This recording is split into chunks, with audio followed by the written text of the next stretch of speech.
एक डायरेक्शंस अपने senior officer से सीनियर कमांड को ये बताया गया, सीसीपीओ के नोटिस में लाए, आईजी के नोटिस में लाए और सब्सिक्वेंटली गवर्नमेंट के नोटिस में भी दिया गया। वहां से स्ट्रिक्ट ऑर्डर आए कि फौरी तौर पे जो आप कानूनी तौर पे करते हैं किसी भी क्रिमिनल के साथ वो करें। और तमाम लोगों को सीसीपीओ साहब ने हुक्म दिया कि बाकी सारा गैंग, ये एक बंदे का काम नहीं है, सारी चीजें अनर्थ करें। 2 जुलाई को जो हकाइक थे, 4 बंदे गिरफ्तार होने के बाद वो हमने आपके पास सामने एक प्रेस रिलीज रखी। वो एक शॉर्ट प्रेस रिलीज थी कि आपके सामने पूरे हकाइक लाइन, क्या हुआ, कैसे हुआ, किसने प्लानिंग की, कौन कहाँ गया था, पहली लैंडिंग कहाँ थी, कैमरे क्या कहते हैं, वीडियो रिकॉर्ड कहाँ से आया, स्पेन से क्या बात हो रही है, एम्बेसीज कहाँ पे इन्वॉल्व हुई, ये सारी चीजें आपके सामने रखने के लिए we took time. 4 important characters missing थे इसमें से। वो 4 इंपॉर्टेंट कैरेक्टर्स जैसे ही वो रिकवर हुए तो उसके बाद हमने ये अपनी सीनियर कमांड से इजाजत ली कि अब क्योंकि केस मुकम्मल हो गया, इसके अंदर मेजॉरिटी चीजें सामने आ चुकी हैं, अब इसकी प्रेस कॉन्फ्रेंस करके ये हकाइक अवाम के सामने लाते हैं, जो कि उनका हक है। क्योंकि पाकिस्तान इंटरनेशनल फोरम्स पे भी, अदरवाइज भी, नेशनली भी हमारे लोग हमसे सवाल कर रहे हैं, तो ये तमाम चीजें आपके सामने रखनी थी। इसमें मिसकंसेप्शन पहली कि जी ये बरामद नहीं हुई। एक बहुत बड़े अखबार में भी एक आर्टिकल में आज लिखा कि ये बरामद पुलिस ने नहीं किया। पुलिस के पास 15 की कॉल का रिकॉर्ड 12:40 का, उसके बाद सबसीक्वेंट एक्शंस, स्पेन के शख्स के साथ राब्ता, वो सारी चीजें हैं। वो शाम तक की सारी लोकेशन हमारे पास मौजूद हैं। वहां पहुंचने तक बहुत सारा बैकग्राउंड काम हुआ था, तो ये लड़कियों की रिकवरी यकीनी बनी।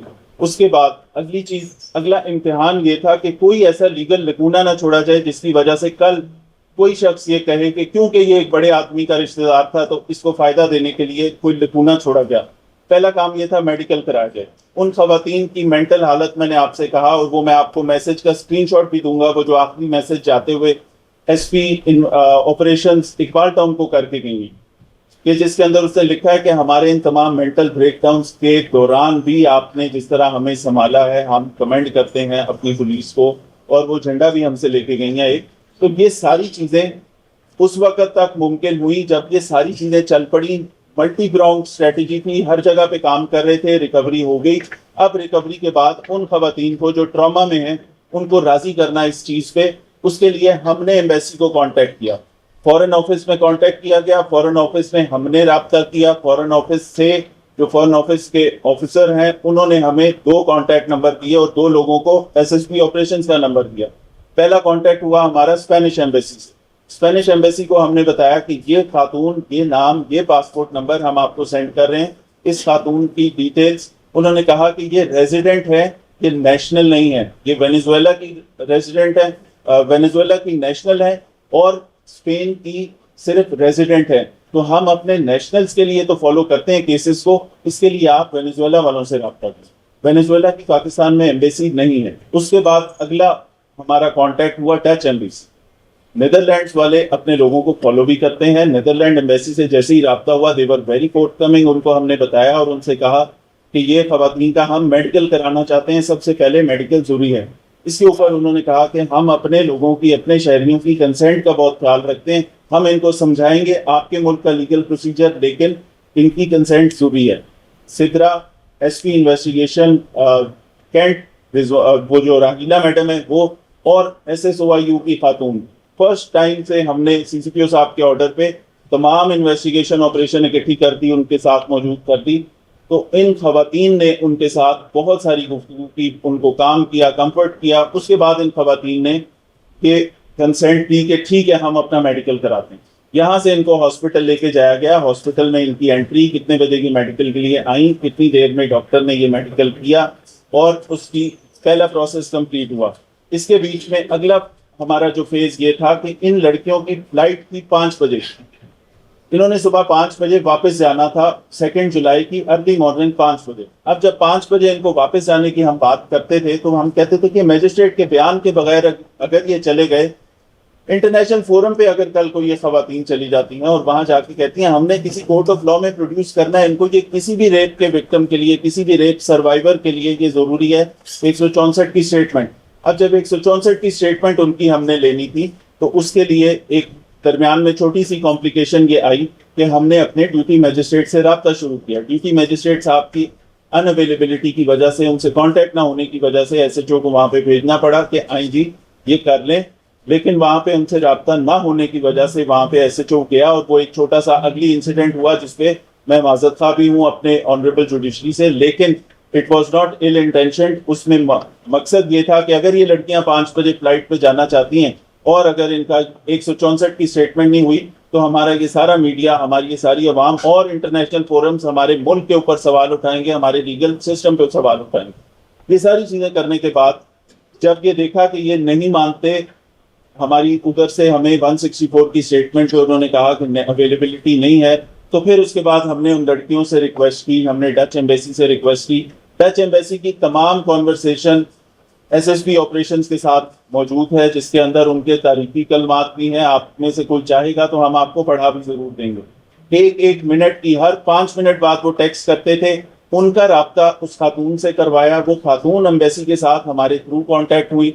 वो सारी चीजें चलते चलते उनको समझाया कि प्लीज हम आपसे रिक्वेस्ट करते हैं कि एक दिन और आप हमें दे दें, हम आपका 164 भी करते हैं। डच एम्बेसी कह रही थी कि हम चाहते हैं कि हमारी नेशनल एट अर्लीस्ट पाकिस्तान से निकले, ये ट्रॉमेटाइज्ड है, हम अगला काम उधर करेंगे, आप इनको फौरन रवाना करते हैं। उनके साथ इस सारी कॉन्वर्सेशन का क्रेडिट जाता है एसएसपी ऑपरेशंस को भी कि उन्होंने उनको एम्बेसी को भी बताया और इन लड़कियों के साथ जितनी गुफ्तगू थी, हमारी 2 फीमेल ऑफिसर स्पेशली सिद्रा और राहीला ने, उन्होंने इन खवातीन को कंफर्ट किया, जिसकी वजह से ये हुआ। They agreed. उनका एक सवाल था कि कहाँ इसका जो टिकट चेंज होगा और इस पर बहुत सारा खर्चा होगा वो कौन देगा।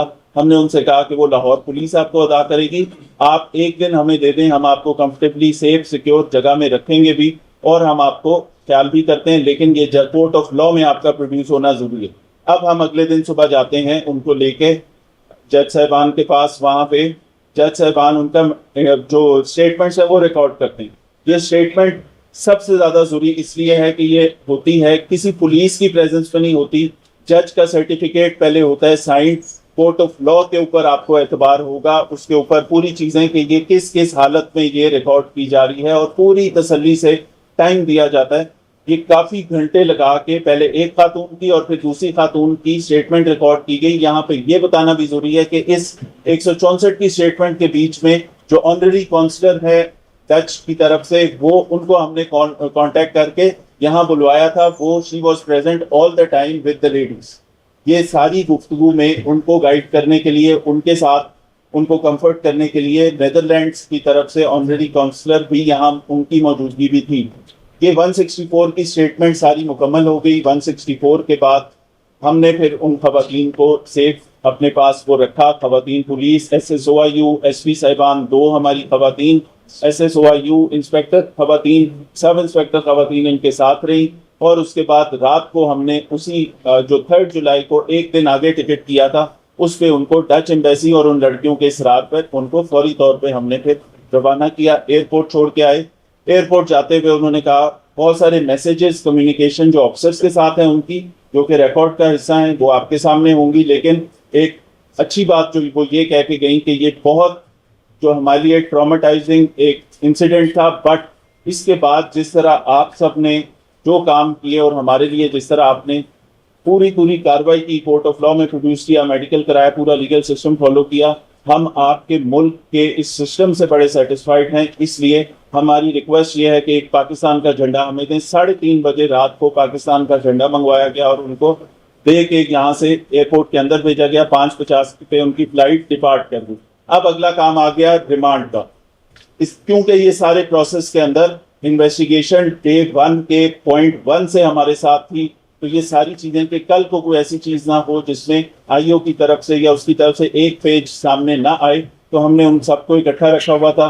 इसके बाद इन्हीं मुल्जमान का जब रिमांड दिया गया, आपने देखा होगा कि वो हथकड़ियों में उसी तरह जिस तरह कोई भी मुलजिम पेश होता है, हथकड़ियों में पेश किए गए। 4 लोग, उनका रिमांड मिला 5 दिन का। उसके बाद तफ्तीश शुरू हुई, वो चीजें बरामद हुई, बहुत सारी चीजें जो हम आपको बताते हैं कि उसके अंदर, उनमें से एक लड़की का एक मोबाइल फोन, वो गाड़ियां जो बकुए में इस्तेमाल की थी, वो गाड़ी जो मेन जो आपको पहले दिखाई गई, जिसकी तस्वीर स्पेन के लोगों के पास भी थी, उसके अलावा जिस गाड़ी में बाकी मुल्जमान आए थे और उन्होंने ये सारी चीज की, जो कि 164 की स्टेटमेंट में लिखे हुए हैं कि किसका क्या रोल है, किसने रेप किया, किसने क्या किया, किसके पास वेपन था, कौन पैसे मांग रहा था, ये सारी चीजें उसके अंदर मौजूद हैं, रिकॉर्ड का हिस्सा है, आपको दिखाएंगे। ये तमाम चीजें हैं जो हमें वहां से गाड़ियां और कार्ड्स जो उन खवातीन के मिले, हैंडबैग्स मिले, बैगेज मिला, उसमें से उनके कपड़े उनको वापस कर दिए गए, बाकी चीजें यहाँ मौजूद हैं। आगे जाएं। मिसकंसेप्शन जो पहली हैं ये आपके सामने रिकॉर्ड पे सामने रख रहा हूँ। सबसे पहली कॉल 15 की, जिसका रिकॉर्ड सेफ सिटी अथॉरिटीज के अंदर होगा। ये कॉल आई थी, आपके सामने है, 1 जुलाई को। ये किडनैपिंग अगेंस्ट रैंसम की कॉल है। जब यहाँ पे लैंड करती है, इसमें डिटेल हमारे बंदे ने जो लिखी है, इसकी ऑडियो स्क्रिप्ट भी मौजूद है। आप चाहेंगे तो हम वो चला सकते हैं कि वो स्पेन में उन दोनों में से एक लड़की का वालिद क्या कह रहा है पंजाब पुलिस की इस हेल्पलाइन के ऊपर, वो सारी है, वो हम आपको अलहदा भी दे सकते हैं। इसके बाद उनके वालिद ने, ये आपको स्पेन का नंबर नजर आ रहा होगा, उसके इनिशियल्स हैं, इनकी ये कॉन्वर्सेशन है। और ये जब वो स्पेन की पुलिस के साथ अपने घर में बैठे थे, उस वक्त उन्होंने, उनको जो रैंसम कॉल आ रही थी, उनके साथ स्पेन की पुलिस दाएं बाएं मौजूद थी। वो जो उसकी माँ है लड़की की, उसको रैंसम कॉल आ रही थी, तो वो बंदा बैठ के उसको रिकॉर्ड कर रहा था कि मुझे रैंसम कॉल क्या आ रही है और $15 लाख जो मांगे जा रहे हैं, और बेटी को काट के टुकड़े करने की या मार देने की जो भी धमकियां दी गई, वो ये वीडियो रिकॉर्डिंग है जो स्पेन के उस बंदे ने हमें भेजी है। और ये सारा हो रहा है 1 जुलाई के दोपहर को। इसके बाद से ये चीजें चलती आई आगे। इसमें उसने किडनैपर की डिटेल्स उसने दी हैं। उसने कहा कि मेरी बेटी ने नंबर भी दिया था जब वो लैंड की थी। अब हकाइक आपके सामने आने ये जरूरी है। ये सारी चीजें तो पहले से शुरू हुई। वहां पे जाके एक्सीडेंट होता है, एक्सीडेंट के बाद वो लड़कियां जाती हैं, वो लड़कियां वहां से सेफली एएसपी बरामद कर लेता है, वो स्टोरी क्लोज होती है। जितनी गुफ्तगू इसके ऊपर हुई या मीडिया में सर्कुलेट कर रही है, उसमें मैं समझता हूँ कि इसमें आपका बिल्कुल भी हरगिज कोई इस तरह की मैल इंटेंशन नहीं होगी, लेकिन क्योंकि इंफॉर्मेशन मुकम्मल आपके सामने नहीं रखी गई, तो आपने उसके बारे में मुख्तलिफ चीजें एज्यूम की होंगी। बिट्स एंड पार्ट में जो इंफॉर्मेशन मिली, लोगों ने उसके ऊपर क्या सराहियां की, लेकिन ऐसे सेंसिटिव केस में जिसकी तफ्तीश ना खराब हो, जिसमें बाद में एसएसपी इन्वेस्टिगेशन और डीआईजी इन्वेस्टिगेशन ये कहें कि हाफ कुक स्टोरी आपने पहले मीडिया को बता दी, अब हमारी मिसल खराब हो जाएगी या मुल्ज़िमान को फायदा पहुंचेगा, इसलिए वी वेटेड कि ये सारे फैक्ट सामने आ जाएं, सारे बंदे सामने आ जाएं। वहां पे मौजूद नौकर जिसने शवाहिद मिटाए थे, वहां पे वो बंदा बॉस नामी बंदा जिसको बॉस रेफर कर रही थी, वो शख्स जिसने इन लड़कियों की इन तशद्दुद करने में और वहां पे ये पोस्ट करने में कि वो ये सारा काम कर रहा है, वो बॉस, उसकी अरेस्ट, उस बॉस के साथ कौन से बंदे थे, उनका क्या क्रिमिनल रिकॉर्ड था, ये सारी चीजें आपके सामने लाना पहले जरूरी था। उसके बाद हमने कहा कि ये हकाइक सामने रखेंगे और आपको डिटेल्स भी देंगे। एफआईआर टाइमली हुई, मेडिकल सबसे पहले मेडिकल टाइमली हुआ, उसके बाद 164 की स्टेटमेंट हुई, तमाम कानूनी तकाजे पूरे किए गए, किसी चीज में एक रत्ती की भी गुंजाइश नहीं छोड़ी गई। इसके बाद अगली चीज ये है कि इस सारे प्रोसेस में मेरे अफसरान लूप में थे और यस, इसके अंदर चीफ मिनिस्टर साहिबा की कॉल भी आई। ऐसे सेंसिटिव केसेस में चीफ मिनिस्टर तमाम अजला के सीनियर जो डीपीओज होते हैं, सीपीओज होते हैं, ऑफिसर होते हैं, आरपीओज होते हैं, सीसीपीओ से, आईजी से इन कांटेक्ट होती हैं। इस पे मुझे ये कॉल आई कि आपने इसमें 100% मेरिट करना है, जो मर्जी है कोई शख्स अगर गलत काम किया है तो उसकी सजा मिलनी चाहिए। ये क्लैरिफिकेशन इसलिए जरूरी थी कि इसके ऊपर भी मुख्तलिफ क्या सराहियाँ की जाती हैं। आप सारे लाहौर का सिस्टम भी देख रहे हैं, पुलिसिंग का सिस्टम भी देख रहे हैं। अगर इसमें से कोई लीगल कदम आपको लगता है कि जी ये नहीं किया गया, तो वो आपके सवालों में हम उसका आंसर चले फैसला ठीक हो गया। सवाल आपने पहले फरमाया कि जी उसके वालिद ने फोन किया 15 पे सेफ सिटी पे, ठीक है जी, मान लिया। अब जब वो अगवा होती है, ठीक है, उनके साथ कॉरेस्पॉन्डिंग चल रही थी, तवान की या जो भी उन्होंने मांगा, अब आप अपनी तरफ से जो प्रेस रिलीज भेजते हैं, आप कहते हैं जी हमने उनको रिकवर किया, जबकि वो गाजी रोड पर जब उनकी हिट होती है, वो मियाँ बीवी जिनकी गाड़ी थी 15 पे फोन वो करते हैं, पुलिस उनकी कॉल पे जाती है, उनको नहीं पता कि ये फॉरेनर वही खवातीन है जो अगवा हुई हैं। नंबर 2, इसका जवाब दे दें आप। इसका जवाब पहले दे देते हैं, फिर आपका अगला सवाल भी ले लें। अगला सवाल वो है, जो मैजिस्ट्रेट के घर आपके एसएचओ ने जो रेड किया, वो जाके मैजिस्ट्रेट के घर जुडिशियल कॉलोनी में वो गया, वो जाके प्रेशर डालता रहा कि डीएजी ऑपरेशन से बात करें। क्या आपने उसको कहा बात करें? आपकी कॉल जो थी वो उसने होल्ड करवाई, आप सब कुछ सुनते रहे, आपने उसके बावजूद अपने एसएचओ से नहीं कहा कि इन कदमों पे वापस आ जाओ। क्या जब वकील किसी जजेस के दफ्तर पे हमला करते हैं आप सेमिनिटिया लगाते हैं, क्या इसमें भी सेमिनिटिया नहीं लगनी चाहिए? मैं आपके दोनों सवालों का जवाब देता हूं। पहली कॉल जो मैंने बड़े तफसील से प्रेस कॉन्फ्रेंस में ये जवाब दिया, शायद आप गालपन सुनने गए थे, कि पहली कॉल आई है सेफ सिटी पे, सेफ सिटी के एक्शन के बाद ये हुआ कि वो उस घर से तितर बितर हुए लोग, उसकी वजह से वो गाड़ी वहां निकली, उसकी वजह से उस जो कॉल है उसका टाइम चेक कर लीजिए। वो जो आपकी 7:58 पे कॉल आई है, 7:58 की कॉल से पहले एएसपी की वहां मौजूदगी है, एएसपी का लड़की से राब्ता है, तो ये चैप्टर तो हो जाता है क्लोज के हम लाइव लोकेशन और वो सबूत आपके सामने रख सकते हैं। क्योंकि वो क्या सर आई थी जिसको पूरी स्टोरी नहीं पता थी, उसने वहां से स्टोरी शुरू की। अब आपको ये हमने सबूतों के साथ तमाम चीजें सामने रख दी। दूसरी बात ये है कि आपने फरमाया कि मजिस्ट्रेट के घर रेड, मैं बहुत माजरत से आपकी इस बात से डिसएग्री करता हूं। आपको भी पता होगा कि पुलिस का ड्यूटी मजिस्ट्रेट जरूर होता है, जिस तरह पुलिस का एसएचओ 24 घंटे के लिए एसएचओ होता है, जिस तरह पुलिस के सारे अफसरान 24 घंटे ड्यूटी करते हैं, ड्यूटी मजिस्ट्रेट रात के वक्त भी अवेलेबल होता है, ताकि वो कहीं पे इस तरह की कोई सिचुएशन हो, कहीं पे कोई रिलीजियस ऑफेंस हो, कोई ऐसी चीज हो, तो हम आम तौर पे उनके साथ हमारा एक राब्ता होता है, वो हम उनसे कांटेक्ट करते रहे। वो कांटेक्ट अनफॉर्चुनेटली नहीं हो सका। एएसपी के साथ ठीक हो गया। अब आप ये लाइव लोकेशन देख लीजिए, ये 7:32 पे ये वॉइस कॉल है, 7:54 पे वो लाइव लोकेशन एंड हो रही है। ठीक है, तो इसका मतलब है 7:58 पे होने वाली 15 कॉल जो वहां ट्रैफिक एक्सीडेंट की कॉल थी, उसके ऊपर अलहदा रिस्पॉन्स था, लेकिन बाय दैट टाइम लड़कियां रिकवर कर चुका था एएसपी डिफेंस। तो ये पहली चीज का जवाब। दूसरी बात ये कि हम तसव्वुर नहीं कर सकते कि किसी जज के घर, किसी जुडिशियल ऑफिसर के घर रेड करें। आप इसको बात को चेंज कर रहे हैं। हमने उसके घर जरूर भेजा एसएचओ कि आप जाके जज साहब से राब्ता करें, टेलीफोन पे नहीं हो रहा, बेल बजाएं, चेक कर लें। वो पता लगा कि वो रिसेंटली कहीं से शिफ्ट हो रहे हैं इधर। ये पूरी बात बताना इसलिए जरूरी है, बेयर विद मी। वो अस्करी से शिफ्ट हुए इधर और सुना के 2-3 दिन पहले प्रोबेबली शिफ्ट हुए हैं। वहां पे जब उसने बेल की, नहीं राब्ता हुआ, वहां पे दोबारा बेल करता रहा, फोन पे बात करता रहा, नहीं राब्ता हुआ, तो उसने हैंडल गनमैन ने खोला तो वो गेट खुला था। जब अंदर गए तो सामान बिखरा हुआ था, क्योंकि वो न्यूली शिफ्टेड घर था, उसमें वो जज साहब प्रोबेबली 1-2 दिन पहले शिफ्ट हो रहे थे। उसके दिमाग में कोई चीज आई हो सकती है। जैसे ही उसका कदम अंदर आया है, आगे से जज साहब आ गए। और यस, किसी के घर में भी इस तरह अनअनाउंस रात के वक्त कोई शख्स आया होगा तो वो घबराए भी होंगे, या उनकी जो एतराजात हैं वो जायज़ हैं, जिसके लिए उसके हम माजरत खा भी हैं उनसे। लेकिन साथ साथ हमने एसएचओ पे कानूनी कार्रवाई भी की, हमने एसएचओ को सस्पेंड भी किया। ये तमाम चीज़ की। वहाँ पे जो गुफ्तगू हुई थी, वो गुफ्तगू का ट्रांसक्रिप्ट भी आपके पास होगा कि ये चीज़ एसएचओ का ये सवाल था, जज साहब का ये सवाल था, और एसएचओ ने ये बताया कि ये इतना बड़ा मसला है, इसके लिए हमें आपकी जरूरत है। तो वो एक अलग चीज है। हम अपनी जुडिशरी से माजरत बात सही है। देखिए, अकॉर्डिंग टू सीआरपीसी सेक्शन जो 441, 2, 3, 4, 8 और जो 453 आपने लगाया है, police man is not permitted to display his gun and forcefully enter in any citizen home. तो आपकी यहाँ पे ये प्रैक्टिस है, आप लीड करें और आप समझते हैं कि शायद लाहौर पुलिस सिर्फ आप है। आप ये बताएं कि जो घरों में छापे मार रही हैं, अगर एक मजिस्ट्रेट के घर में चलेंगे उसमें आपका नाम ले रहे हैं, वो डीएजी ऑपरेशन से बात करें। अगर एसएचओ ने गलती की है तो सुपरविजन तो आप कर रहे थे, आपने उसको भिजवाया। क्या आप भी इसमें रिजाइन करेंगे या अपनी जमानत करवाएंगे? सर बिल्कुल, मैं आपकी बात, जो आपका कंसर्न है, मैं उसको समझ सकता हूं, और ये क्वेश्चन किस एंगल से आ रहा है उसकी भी मुझे अच्छी तरह पता है। लेकिन इसमें बात यह है कि अगर जज साहब को ये कहते हैं, अगर जज साहब ये कहते हैं,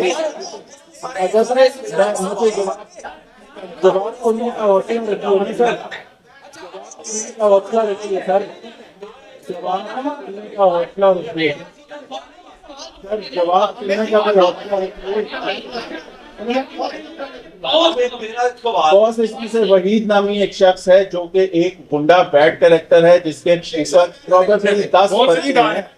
उन पर्चों की वजह से एक दफा एक बंदा लीगल सिस्टम से हो चुका है, उसको गलत बयानी है। अच्छा, और वहीद नामी शख्स को हमने अरेस्ट किया। इसके आगे 3 गनमैन थे। ये बॉस प्रिटेंड कर रहा था। वो लड़की को तस्वीर दिखाई गई, लड़की ने तस्वीर देखी, पहचाना और चीजें मारना शुरू कर।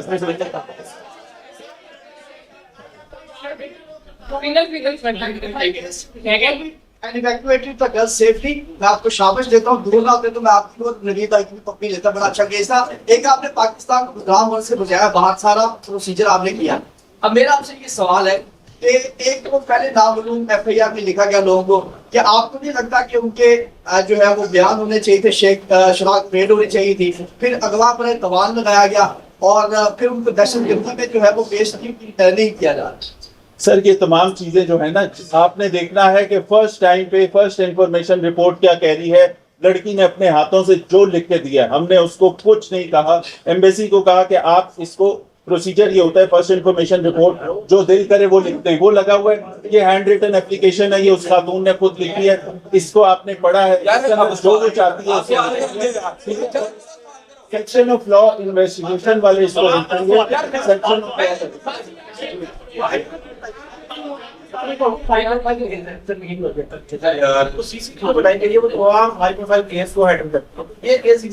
CCD 365A kidnapping for ransom उनके परव्यू में आता है, लेकिन जहां शेड्यूल्ड ऑफेंस आ जाए एंटी रेप लॉज के तहत SSOIU जो बना हुआ है वो बड़ा है इस काम के लिए, वो सेक्सुअल ऑफेंसेस वहां पे डील होंगे, इसलिए ये केस लाहौर पुलिस को देखना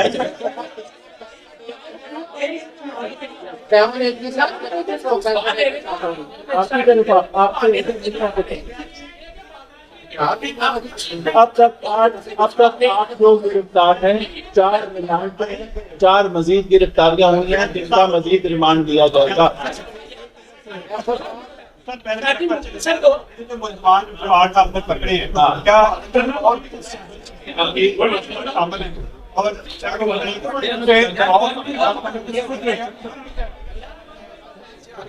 आपने लड़की की 164 के अंदर जो तमाम चीजें बताई गई हैं, जो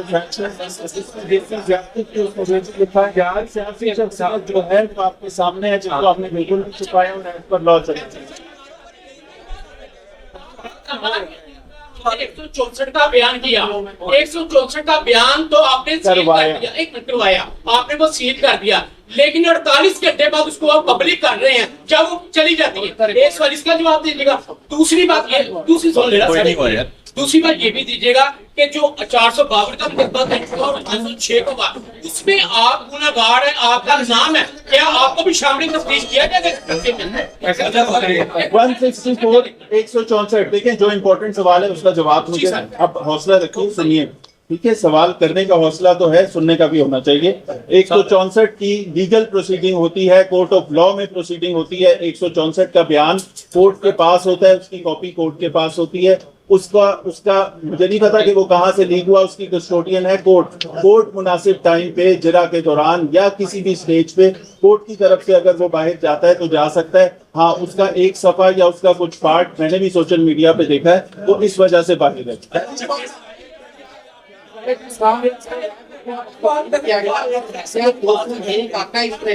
चाहे हुआ को तब्दील किया गया वाली बात आप कैसे कह रहे हैं? हमने ये देखा कि जिस मकान में जो रखी गई थी वहाँ पीएम से गई, उस मकान में अगर कोई एविडेंस जाया किए गए थे तो उस जगह पे 201 का मुल्जिम हमारे पास है। और सारे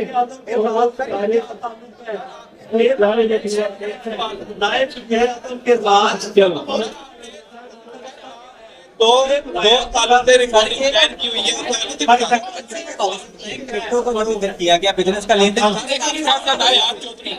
आपने उसके 2 सालों से रिकॉर्डिंग बैन की हुई है, यहाँ पे की हुई है। आप स्टेट के घर पे धावा बोल सकते हैं, आप में जाकर अपनी नौकरी ले सकते हैं, आप मेरी रिकॉर्डिंग बंद कर सकते हैं, आप लाहौर के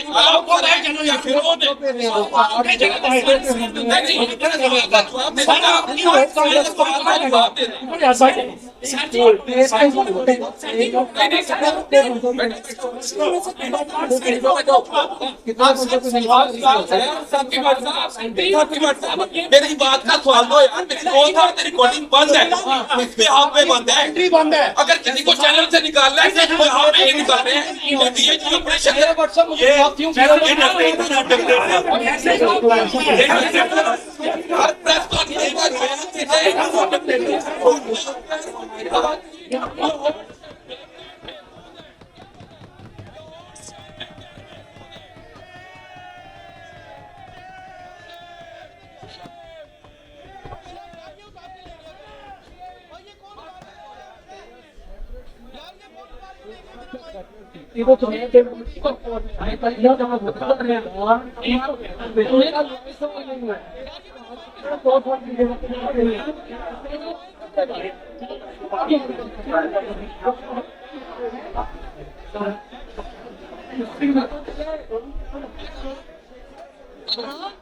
अपना